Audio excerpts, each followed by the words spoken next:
के सही चरणों में कई बार नमोस्तु निवेदित करते हुए निवेदन करेंगे। अपनी मांगलिक वाणी के माध्यम सभी भक्तों को ओतप्रोत करने की कृपा करें। हे स्वामी जी नमोस्तु नमोस्तु नमोस्तु। ओम नमः सिद्धेभ्यः। ओम नमः सिद्धेभ्यः। ओम नमः सिद्धेभ्यः। अहिंसा परमो धर्म की। आचार्य गुरुवर श्री कुंद कुंद भगवान की। आचार्य गुरुवर श्री ज्ञान सागर मुनि महाराज की। युग श्रेष्ठ संत शिरोमणि आचार्य गुरु विद्यासागर जी महाराज की जय।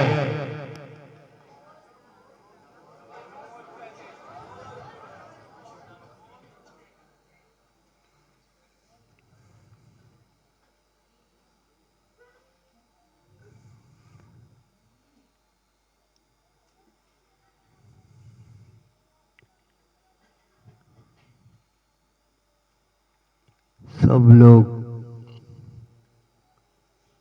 प्रतीक्षा में हैं।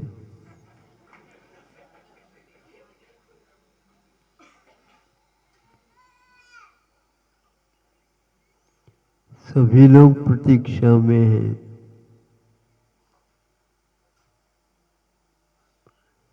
भविष्य की गोद में जो कुछ अभिव्यक्त होना है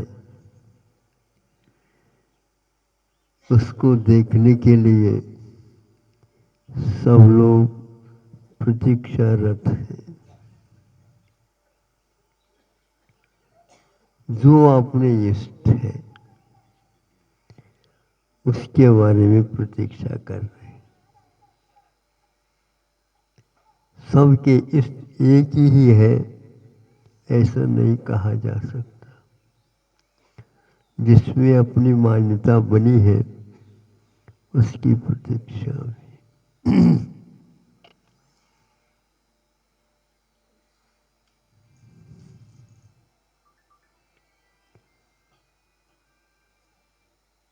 बगीचा है, वृक्ष है, उसमें फूल भी है, पत्ते भी हैं, फल भी है।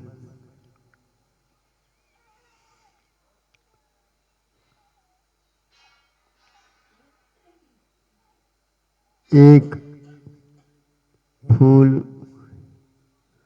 विकसित है,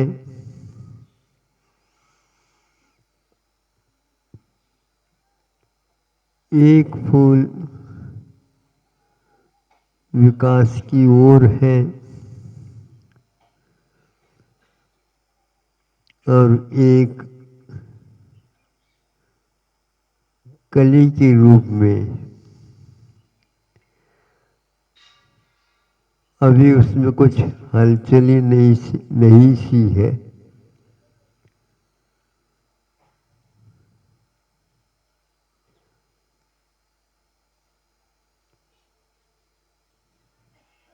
कली विकसित की ओर देख रही है।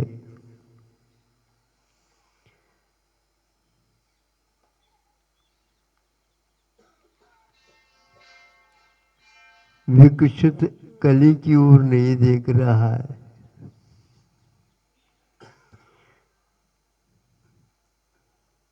क्योंकि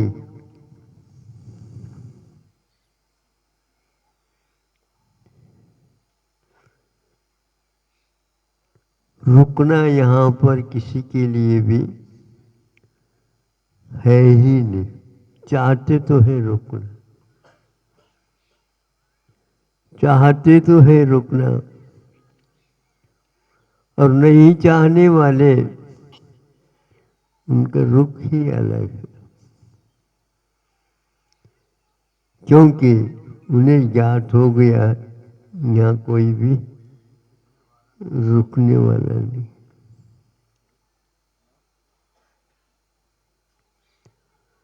रविवार के दिन थोड़ी सी भीड़ ज्यादा हो जाती है।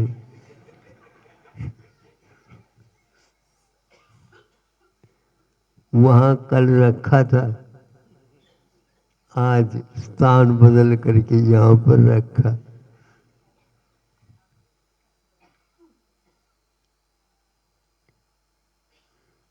रुकना है ही नहीं, रुकना चाहे तो भी नहीं रुक सकते। और अनंत शक्ति के धनी वह भी आपको रोक नहीं सकता। इसमें कोई तब्दीली संभव नहीं दूसरे के द्वारा। तो कली कहती है विकसित को, क्यों आप क्या सोच रहे हो?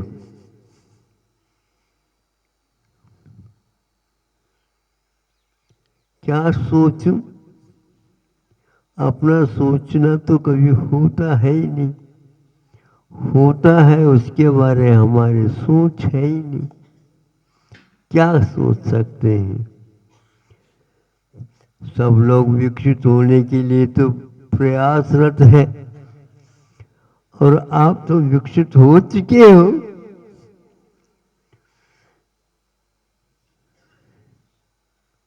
कितने सौभाग्यशाली हो।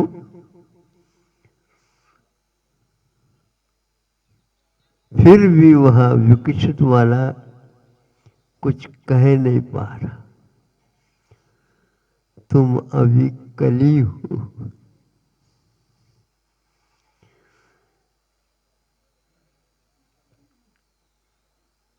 तो क्या कहना चाह रहे हैं आप, ताकि मैं भी अपना इरादा बदल दूं?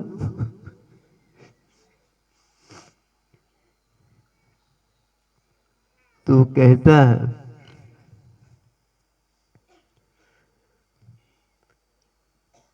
तुम ऊपर ही देख रहे हो,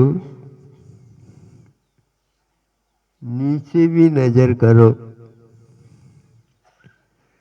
जो कभी कली थी विकासशील हो गई, विकसित हो गई, फिर अब नीचे जाकर के गिरा है। अब फूल फूल नहीं है। अब वह गिर गया तो गिर ही गया, गया डाल पर पुनः विकसित नहीं होगा। संसार की लीला तो यह है। राजस्थान में शास्त्र जिनवाने के बाद एक आध भजन, फिर बाद में जिनवानी का स्तोत्र पढ़ा जाता है।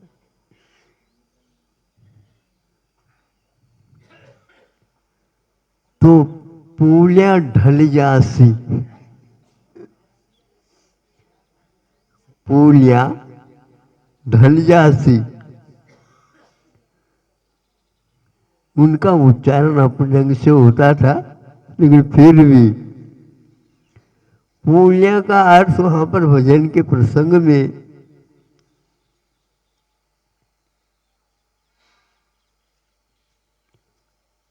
गाल कपोल है। जब वो ढल जाते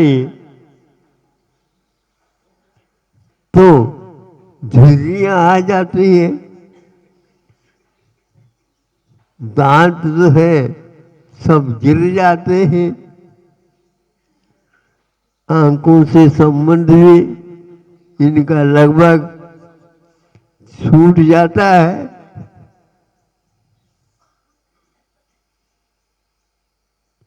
दर्पण देख ले पहचान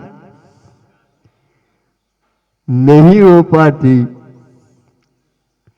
स्वयं के स्वरूप के भी बारे में हम परिचित नहीं रह पाए, तो और कोई व्यक्ति आपको देखेगा तो क्या समझेगा? पूलिया ढल जासी।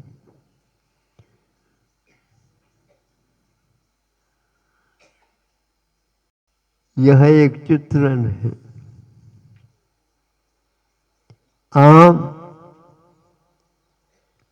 रसाल कहलाता है,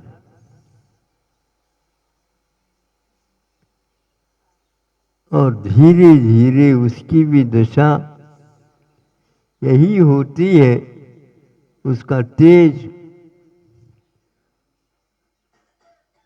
रसदारपना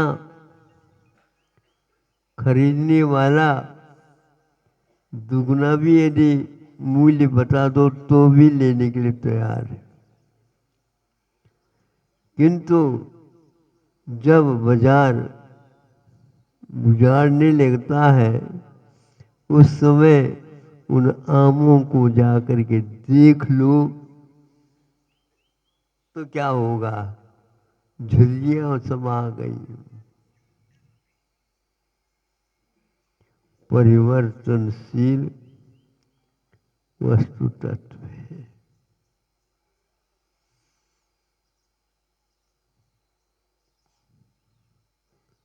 कितने व्यक्ति यहाँ पर आ गए हैं, कितने व्यक्ति यहाँ से चले गए। बड़े बाबा जहाँ पर विराजमान है वहीं पर रहेंगे।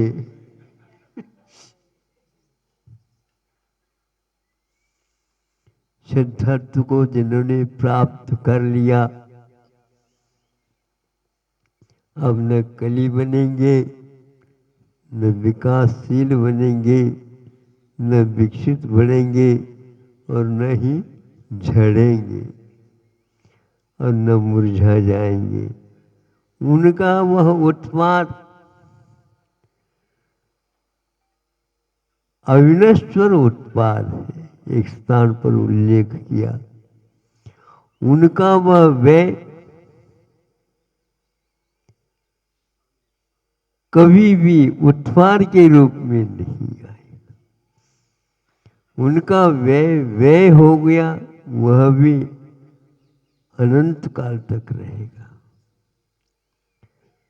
उनका जो उत्पाद हो गया वह अब किसी प्रकार से उत्पात नहीं होगा, उसमें ज्यों का त्यों बना रहेगा। वस्तु का यह परिणाम कुछ हद तक तो परिणाम है और कुछ हद के बाद अपरिणाम हो जाता है।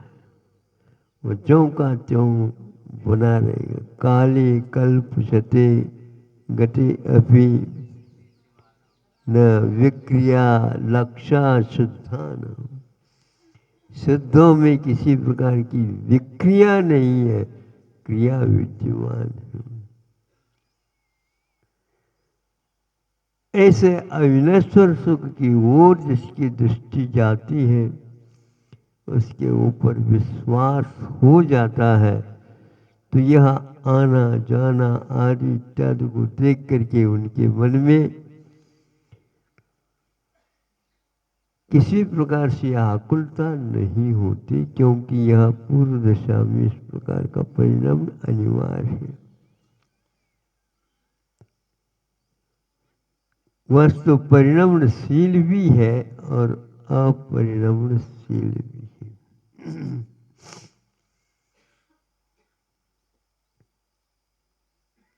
पर्याय व्यतिरेकिनः पर्यायाः कहा है, लेकिन ये एकांत नहीं।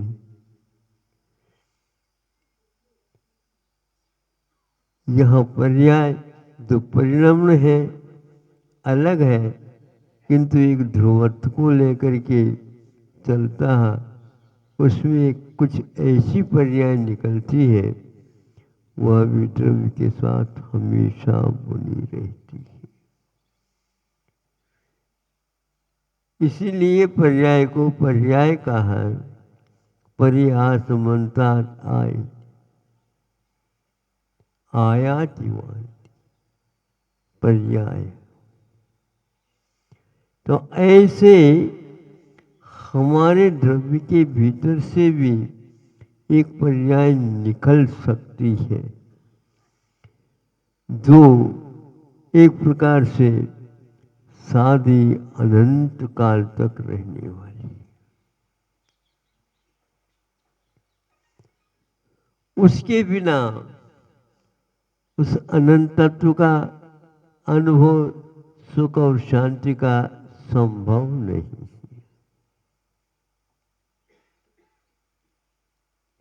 इसलिए आचार्यों ने कहा, जिन्होंने इस रहस्य को समझा तो उसके अनुभव के लिए वे भी अभी प्रतीक्षमान, अभी प्रतीक्षा कर रहे हैं जो गुणस्थानातीत होने के बाद घटित होने वाला है।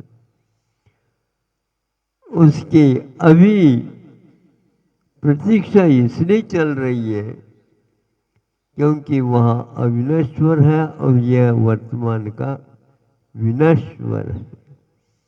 अरहंत परमिष्टि भी एक प्रकार से प्रतीक्षा कर रहे हैं। जैसे आप लोग प्रतीक्षा कर रहे हैं उसी प्रकार वे भी अपने ही द्रव्य में होने वाला परिणमन उसके बारे में प्रतीक्षारत है और वो भी ध्यान लगा करके बैठे हैं। कई व्यक्तियों को लगता था, मुझे स्वयं लगता था, अब उसको सब कुछ हो गया, नहीं हुआ नहीं, अभी उसमें अभी होना बाकी है, शेष है। वो भी प्रतीक्षा कर रहे हैं और हम भी प्रतीक्षा कर रहे हैं और गृहस्थ भी प्रतीक्षा करता है।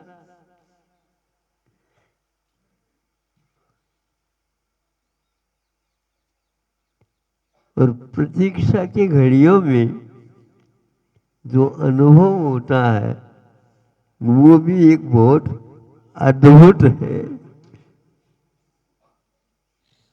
और जब वह प्राप्त होता है उस समय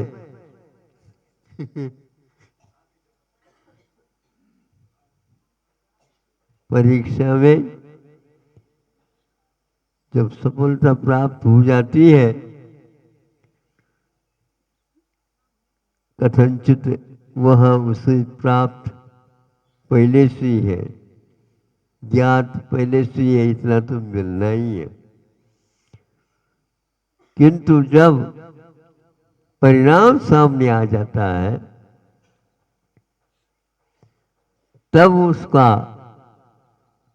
इतना उल्लास बढ़ जाता है, हमने तो इसको कभी सोचा भी नहीं था, अनुमान भी नहीं लगाया था, लेकिन ऐसा भी घटित हो गया, हो सकता है। तो ऐसा ही अरहंत परमेष्टि को भी शुद्धत्व में ऐसा होता है, केवल उनका वहां भी परोक्ष ही माना जाता था। वो प्रत्यक्ष उनका ज्ञान होकर के भी वर्तमान में जो अनुभव हो रहा वह परोक्ष, यानी शुद्धत्व का अनुभव उन्हें भी नहीं हो रहा है। परिणाम निकलने से पूर्व में अनुमान हो सकता अथवा उसकी प्रतीक्षा की जा सकती। प्रतीक्षा करने वालों में अरहंत परमिष्टि भी है और ध्यान लगाने वाले अरहंत परमिष्टि भी है। एक स्थान पर अरहंत परमिष्टि के ध्यान के बारे में स्वयं अरहंत परमिष्टि ध्यान लगाते हैं और केवल ज्ञान होने के उपरांत हमेशा उनका वह बना रहता है। अव्याबाद सुख की प्रतीक्षा